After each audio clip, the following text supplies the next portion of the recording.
Bueno, hola, ¿qué tal? Buenas tardes, bienvenidos a este ciclo de entrevistas que el diario digital Conclusión lo comparte con todos ustedes a través del canal de TV.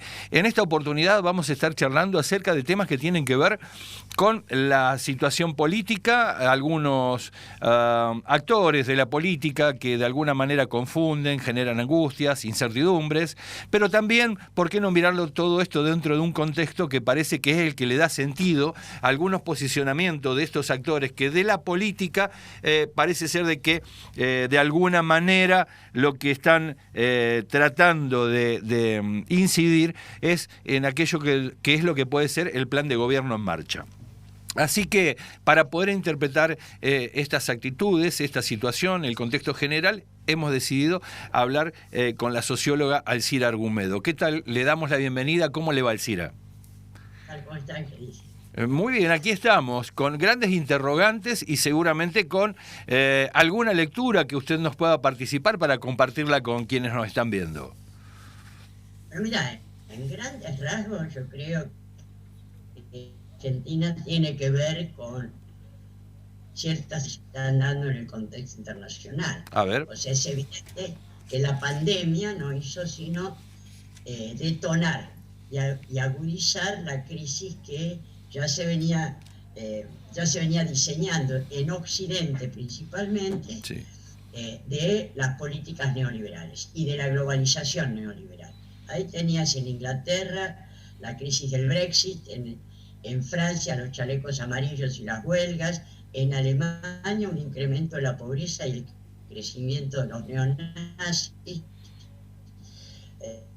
América Latina, antes de Colombia, Perú, Ecuador, Chile y Argentina. Bien. Esto es el escenario, en principio, que reitero, se agrava con la pandemia y también se plantea el otro interrogante, que es la crisis ambiental, el calentamiento global. Bien. Que, según el secretario general de las Naciones Unidas, es aún más peligrosa que la pandemia. Claro. En ese contexto, lo que se puede observar es que al salir de la pandemia, Estados Unidos va a estar muy debilitado frente al bloque chino-ruso. Uh-huh. Está debilitado en términos tecnológicos, atrasado en la carrera de la inteligencia artificial, sí, y la quinta generación. A su vez, ojo, China tiene un instrumento fundamental que son las tierras raras, que son estos 17 metales estratégicos fundamentales para las tecnologías de avanzada, misiles, etc. Uh-huh. Y con esto tiene un instrumento de presión muy fuerte sobre Estados Unidos. Hay diferencias en términos económicos. Estados Unidos exporta a China por 150.000 millones de dólares e importa por 550.000. Y en términos geopolíticos es evidente que han fracasado Estados Unidos y la NATO en todo lo que fueron las guerras del eje del mal, uh-huh, que se lanzaron desde comienzos del 2000, sí, en Afganistán y Pakistán, en Irak, en Libia, en Siria, en Yemen, en Sudán, etc. Y esto que se ve que en términos geopolíticos China está desplazando a Estados Unidos y la NATO de los países menores de Asia, del Medio Oriente, y esto es lo último que hay, que es el acuerdo de Rusia y China con Irán, sí, rompiendo en estos días, digamos, las sanciones de Estados Unidos hacia Irán, que significa el desplazamiento de Estados Unidos. Y esto es un vuelco hacia América Latina. Bien. O sea, todo hace indicar que, como en otros grandes momentos de redefiniciones internacionales, se repliega sobre América Latina.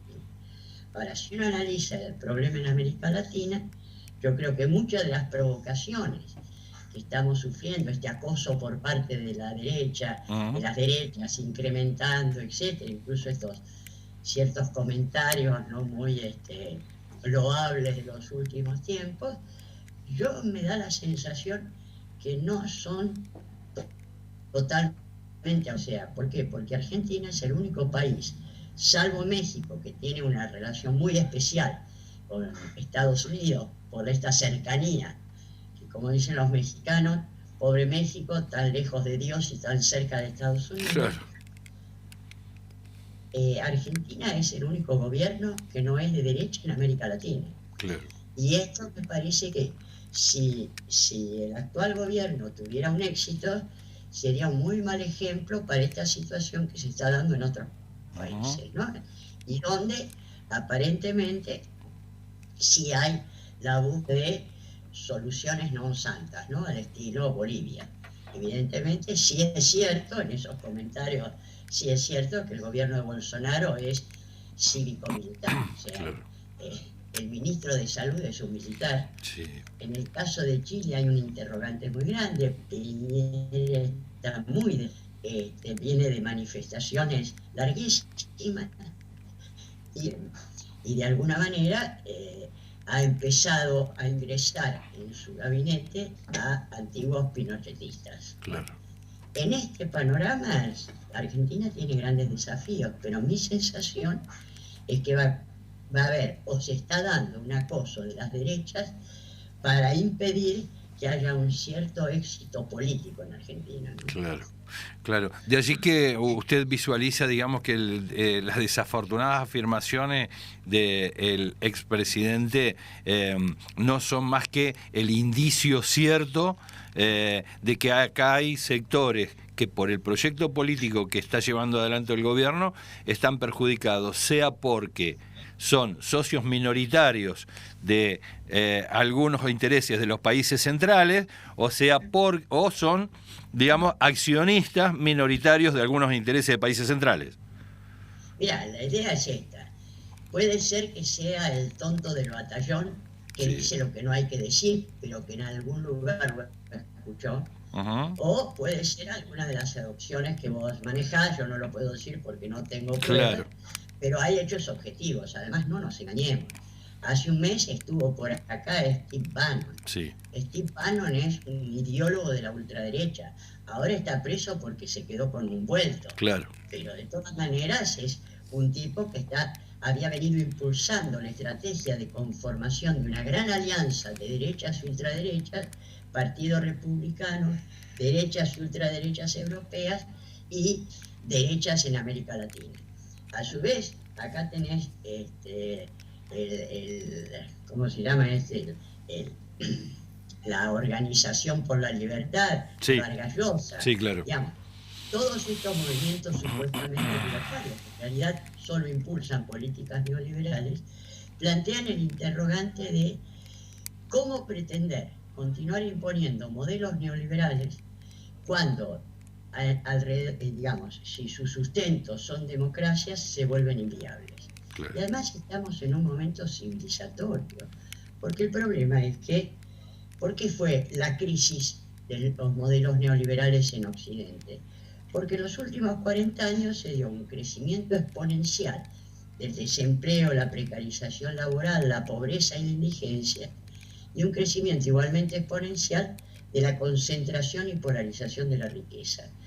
Y esto ha vuelto inviable la política neoliberal, aún para los privilegiados. Claro. Porque ese 20%, digamos, lo que indica el Programa de Naciones Unidas para el Desarrollo, el 20% de la población mundial, que son los ricos en los distintos países, unos 1.100 millones de habitantes de todo el mundo, sí, concentran el 95,5% de la riqueza. A los otros 6.500 millones le queda el 4% de la riqueza. Vaya, ese 20% es un mercado excesivamente chico para la productividad de las tecnologías de avanzada y para la presencia de China en el mercado mundial. Claro. Es inviable, es una crisis de sobreproducción por carencia de demanda. Y esto, ¿cómo la quieren arreglar? Tratando de apagar el fuego con nafta. Claro. Es decir, bajar los salarios reales, mayor desocupación social, sí, bajar la... Bueno, me parece que es el momento en el cual estamos atravesando y que plantea el desafío de la búsqueda de alternativas. Ahora, con todo esto, Alcira, esto, digamos, es la postal última que se puede llegar a pintar después de todos los versos que nos hicieron con el tema de la modernidad y el desarrollo y todas estas cuestiones que son más que nada la versótica, no la robótica. Pero Pero la pregunta está, ¿qué herramientas entiende usted, Alcira, tiene hoy la República Argentina como para poder resistir los embates que nos están proponiendo estos sectores? Mira, en primer lugar, frenar el saqueo. Porque acá hay que ver que estas llamadas políticas neoliberales fueron en realidad políticas de saqueo, Sí. que se inician con la dictadura militar. Primer saqueo, una deuda absolutamente fraudulenta. Y saqueo adicional, la estatización de la deuda privada por parte del señor Cavallo. Sí. Segundo gran saqueo, las políticas de privatizaciones. Fue un desmadre absoluto en favor de estos grupos económicos. Por ejemplo, el señor Roca de Techín recibió Somisa, que estaba evaluado en 3.000 millones de dólares, en 135 millones de dólares. Sí. O sea, solo por Somisa, el señor Roca se quedó con 2.800 millones de dólares. Y así con YPF, con gas del Estado, con gran parte de lo que eran las empresas públicas rentables. Claro. Por eso pues tenés déficit fiscal, porque el equilibrio fiscal proviene o del ajuste, como dicen los neoliberales, o de ingresos legítimos del Estado. Perdiste la flota mercante y fluvial, has perdido el ingreso de los puertos, perdiste la renta petrolera, obviamente. Sí. Y esto de alguna manera se pretendió corregir, pero no se logró corregir en América Latina. Claro. Y acá hemos llegado a un punto crítico, un punto de inflexión. A ver. Por ejemplo, frenar el saqueo, ¿qué quiere decir? Control del comercio exterior. Sí. Y doy este ejemplo siempre, sí, porque está probado. Por ejemplo, Minera La Lumbrera exporta a declaración jurada, en barro de exportación porque no hay refinamiento en Argentina. 2 geólogos de la Universidad de Tucumán analizaron el barro de exportación. Y mientras Minera La Lumbrera jura que exporta 3 metales, el análisis del barro de exportación da que exporta 28 metales. De los cuales esos 25 metales son más valiosos que el oro, porque son precisamente tierras raras, esta que te decía que son fundamentales para... La estimación del valor de ese contrabando anual era de 8.200 millones de dólares, solo Minera La Lumbrera en un año de contrabando. Controlemos el contrabando de la Barrick-Gold y otras mineras que seguramente no son más honestas, y estás alrededor de 20.000 millones de dólares solo de contrabando de las mineras. Hacelo en 10 años y estás en 200.000 millones de dólares. Se pagó la deuda, claro. Bueno, esto es lo que te quiero decir. Si no tomamos conciencia de esto, o pensás que las cerealeras son mucho más honestas que las... No. Bueno, entonces, o Argentina, o los argentinos, frenan, porque acá lo que te dicen es, sí, no, porque son corruptos. En todo caso, los cuadernos son de rateros equivalentemente frente a lo que son estos faltos. Claro. Ahora, Alcira, ¿qué fuerza tiene el presidente o los argentinos y a través de qué medidas uno puede avanzar sobre esto? ¿Es solo una decisión política o se requiere de algo más? Mirá, yo creo que es clarísimo que ahora se está dando una paradoja. Hay movilizaciones de la derecha y dicen, ay, nosotros, qué sé yo, qué sé yo. ¿Por qué?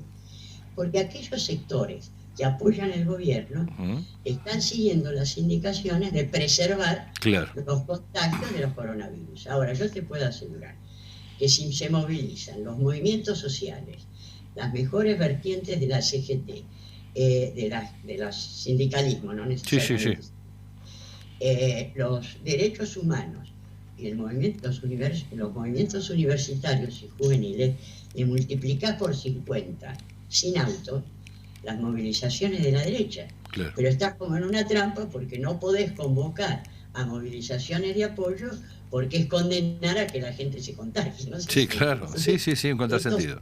Avanzan suponiendo que no hay ningún tipo de respaldo para el gobierno. Yo creo que haciendo 3 o 4 medidas, te decía, de frenar el saqueo, yo creo que la Argentina sale y puede recuperar. Por ejemplo, me parece muy importante que se ha recuperado la Fábrica Nacional de Aviones y vuelve a producir aviones. Es una locura que lo hubieran cerrado. Lo mismo debe pasar con la producción naviera, que con 200 millones, 300 millones de dólares Sí. reiniciar la producción naviera. Es cierto. Argentina tiene que lanzar una industria del ferrocarril para reconstruir el sistema nacional de ferrocarriles, porque es una locura que tengas el 90% del transporte en automotores, Claro, en camión. los cuales tenés que eliminarlos. Bueno, digo, hay una cantidad de cosas que Argentina puede hacer, pero tiene que frenar el saqueo. Lo que sucede es que esta derecha defiende el saqueo, y esta es la clave. Bien, bien. Ahora, ¿el Congreso cumple algún rol, cree usted? Usted ha sido diputada y me consta de la valía de sus esgrimas para con el oficialismo de entonces. Pero, ¿cómo lo ve ese frente? Ya, lamentablemente había algunos sectores del PJ que apoyaron en su momento o habilitaron en su momento este incremento descomunal de la deuda externa. Claro. Esto fue un error muy significativo. Sí, los buitres, sí. Me da la sensación que ellos quieren poner palos en la rueda para evitar cualquier tipo de transformación que afecte los intereses. Han respondido muy claramente en los 4 años de gobierno de los ejecutivos y CEOs, ¿no? Sí. Que eso es lo que no se dice, porque parece que eso no es corrupción. Claro. Por ejemplo, el Financial Times, un periódico financiero inglés y sospechado de ser revolucionario, hizo una encuesta a nivel mundial en el 2018 preguntando cuál había sido la operación financiera más nefasta del mundo en el 2017. El 70% de los lectores votó que era el bono a 100 años a una tasa del 8% anual que tomó el señor Luis Caputo. Claro. Ahora, ¿qué pasa? Después salieron los Paradise Papers, que son la continuidad de los Panama Papers, y ahí se determinó que el fondo de inversión en paraísos fiscales más beneficiados con este bono, bono que significa que mientras la tasa de interés en Estados Unidos es al 1%, pagamos el 8%. Claro. Es decir, 8 veces más por año durante 100 años. Ahora, ¿cuál fue el fondo de inversión más beneficiado? Noctua Partners, fundado por el señor Luis Caputo. Ahora, eso no se considera corrupción. Claro. Eso es un mal negocio, una mala negociación. No sé si se entiende. Sí. Es lo mismo que pasó con las autopistas, etc. Y acá me parece que hay que poner un punto final a esta impunidad que nos ha diezmado. Sí. Nos ha hundido. Yo te doy los datos y nada más. Bien. Si uno analiza en estos 40 años, la Argentina, como consecuencia de los modelos neoliberales, se destruyó el polo industrial aeronáutico, que recién ahora se vuelve a hacer, pero hacíamos aviones jet hace 40 años. Sí, sí. El polo industrial naviero, el polo ferroviario, el polo petrolero, la producción metalúrgica y fabricaciones militares. Por eso se caen aviones, se hunden. Bueno, destruiste la flota mercante y fluvial, se desarticuló. Hoy la Argentina, el 90% de las exportaciones argentinas van en buques extranjeros, claro, cuando tenías que el 100% iba en la flota mercante y fluvial. Sí. Se destruyó el sistema nacional de ferrocarriles, lo cual es una locura total. Se destruyó el sistema público de educación. Había dado 5 premios Nobel de niños que desde el jardín de infantes hasta la universidad, universal, público y gratuito de calidad. Se pagaron 530.000 millones de dólares en concepto de una deuda fraudulenta. La mitad de esa deuda que estamos pagando es estatización de la deuda privada del JP Morgan, del Deutsche Bank, del Citibank, de Techin. Sí. Es una locura. De Macri. Se perdieron 420.000 millones de dólares más en renta petrolera por la estatización de YPF, también al estilo Somisa. Sí, claro. Y 200.000 millones de dólares más por los fletes como consecuencia de la destrucción de la flota mercante y fluvial. A su vez pasaste de ser la sociedad más igualitaria de América, incluidos los Estados Unidos, con un 6% de pobreza, pasaste un 40% de pobreza. con más de un 90% de los trabajadores cubiertos por derechos sociales a un 46%. El resto está precarizado, en negro, etc.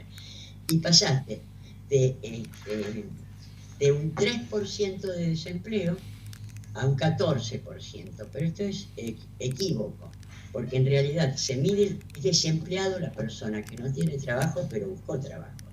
Si vos no tenés trabajo y caíste en el desaliento y no buscas trabajo, claro, sos desempleado, sos sí, inactivo. sí. Ahora, sumá desempleados e inactivos y estás rondeando el 25%, del 3 al 25%. Estos fueron los modelos de en la Argentina.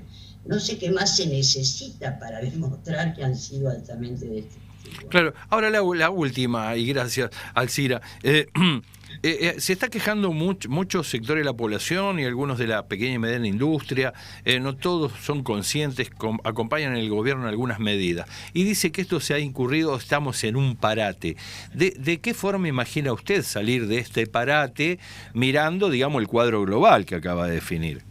Bueno, mira, el tema fundamental es que la agenda del gobierno anterior, la recesión y la crisis, es la pandemia. O sea, cualquiera haya sido, por ejemplo, Inglaterra no quiso tomar una medida estricta de cuarentena, Claro. porque Boris Johnson, como era neoliberal, dijo, bueno, no, que se enfermen los que se tengan que enfermar, que se mueran los que se tengan que morir, pero salvemos la economía. Sí. Claro, esto lo dijo hasta que terminó en terapia intensiva. Pero ojo, pero Inglaterra calcula que es la crisis más profunda de Inglaterra en los últimos 300 años. Claro. Estados Unidos, también liberales, no hicieron nada. Y la crisis de Estados Unidos es gravísima, ¿no? 40 millones de desocupados, etc. Entonces lo que te quiero decir es que, evidentemente, acá hay posibilidades de salida, pero estás con una amenaza que estás hablando de vida o muerte. O sea, el gran mérito que ha tenido este gobierno, y a pesar de los costos que tiene, porque hay que estar 5 meses encerrado, y sobre todo muchos de los que su trabajo depende de eso, los comerciantes que se van a fundir, etcétera, etcétera. Pero se logró tener uno de los niveles más bajos de mortandad por millón de habitantes del mundo. La Argentina es un ejemplo en eso. Entonces, estás haciendo opciones de vida o muerte. Este es lo gravísimo. Esta es la trampa infernal que se tiene. Y bueno, en ese sentido yo creo que sí, Argentina puede salir, puede haber un rebote. Creo que se van a dar ciertas condiciones. Es cierto que estás caminando por el desfiladero, porque tenés el peso de la deuda, tenés esta necesidad de cubrir requerimientos de una sociedad en crisis. Se está pagando la mitad de los salarios del sector privado, además de pagar el sector público y tener 11 millones de beneficiarios de planes sociales, etcétera. Entonces, estás en una situación crítica, pero creo que puede salir acá. La clave es terminar con la pandemia. Esta me parece que es decir, resistir para que haya la menor cantidad de compatriotas muertos posible, para dar una respuesta que permita ser superadora. Pero es cierto que hay costos económicos. Sí, claro. Pero no solamente en Argentina. Ajá. Ahora, Alcira, el último minuto que le robo, si usted tendría que dejar un mensaje, una reflexión, en virtud de todo lo que usted nos comentaba, ¿cuál sería esta reflexión o no este pensamiento para quien la ve y, bueno, abrevando justamente en toda esta información que usted tiene, pero con una idea de proyectarlo hacia adelante? ¿Cuál es el mensaje? Ya, el mensaje es que creo que los que han sido principales beneficiarios de este proceso de saqueo, que tienen nombre y apellido, tienen que hacer lo que están haciendo estos millonarios patriotas en Estados Unidos, que toman conciencia de que tienen que empezar a aflojar y a plantear una redistribución de la riqueza, porque si no la situación se vuelve crítica. ¿Qué es lo que pasó? Cierro. Sí, claro. Lo que pasó después de la crisis del 30? Hubo dos opciones. Una, el New Deal de Roosevelt, que fue una redistribución de la riqueza, aumento de salarios reales, etcétera, etcétera, que es lo que se hizo después de la Segunda Guerra. Y la otra fue Hitler, salir de la crisis a través del gasto militar, terminaste en la Segunda Guerra Mundial. O sea, la salida de derecha te lleva a la guerra. Esta me parece que es la clave, o el gran peligro. Bien. Y supongo que no serán tan suicidas como para no darse cuenta que no pueden pretender continuar con la misma impunidad para alcanzar ganancias que tuvieron en estos 40 años.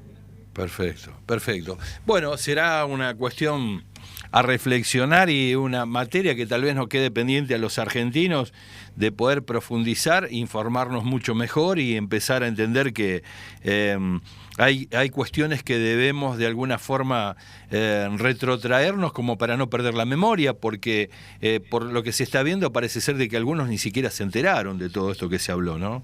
Te vende que el neoliberalismo es la salida, todavía están estos Sí, que siguen sí. vendiendo. Bueno, tomamos los datos, están, no es Bien. que uno mienta, simplemente refrescarlos para darnos cuenta de que hay que buscar otra alternativa. Alcira, como siempre, yo le quiero agradecer enormemente su tiempo porque sé que tiene una clase pendiente ya y bueno, la hemos sustraído de sus obligaciones, al menos algunos minutos, y seguramente la vamos a estar invitando más adelante, no sin antes agradecérselo, por supuesto. Todo, un abrazo grande. Muchas gracias, otro para usted. Bueno, escuchábamos a Alcira Argumedo, recién haciéndonos de alguna manera alguna suerte de ecografía, si se quiere, de lo que es el contexto internacional y de cómo impacta ese acomodamiento que está dándose en el mundo y que seguramente nos afecta, porque en esta disputa de las grandes potencias cualquier terreno también es parte, se ha convertido en coto de caza de algunos intereses que, especialmente en la República Argentina como en otros lugares del mundo, pero hablamos desde acá, nos tiene a nosotros como víctimas, si se quiere, no nos vamos a autovictimizar, pero también de alguna manera nos impacta terriblemente porque sabemos de la necesidad de hegemonía de estos sectores, de intentar dictar las políticas dentro de lo que es el patio trasero de los Estados Unidos, entiéndase esto, la América Iberoamérica, y de alguna manera también tomar conciencia de que reincidir o volver a aquellas políticas que hoy nos quieren proponer algunos que están en este momento movilizando o proponiendo volver a estas fórmulas que nos llevaron a la depredación, al saqueo, a la muerte, vamos a decirlo, esto hay que decirlo con todas las letras, nos han llevado a la falta de salud, a la carencia de vacunas, a la carencia de medicamentos, a la carencia de empleo, a la falta de trabajo, a la ausencia de políticas productivas que nos permitan desarrollar determinado tipo de áreas, al renunciamiento prácticamente a lo que significa una cultura de trabajo porque era mucho más redituable estar en la timba financiera, aquellos que timbean con el producido real de lo que puede llegar a ser una fábrica. No puede ser de que la reinversión en el materia industrial haya sido todos aquellos que van a comprar terrenos. Entiendas, esto no lo quiero decir en forma peyorativa. Los hay acá, los hay en Buenos Aires, los hay en provincias como Córdoba, donde el expresidente tenía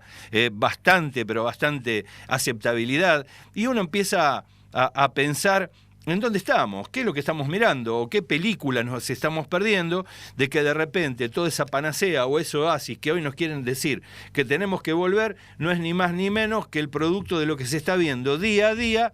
Han sido capaces de concretar estos CEOs de las grandes empresas, como decía Alcira Argumedo, que nos han traído a este lugar. Sumale la pandemia. Pero bueno, esto seguramente será materia de análisis en otra oportunidad y desde aquí, desde el canal de digital del diario Conclusión, te decimos tanto Seba Moreno como Aldo Batizaco que nos vamos a ver en el próximo capítulo. Chau, hasta luego.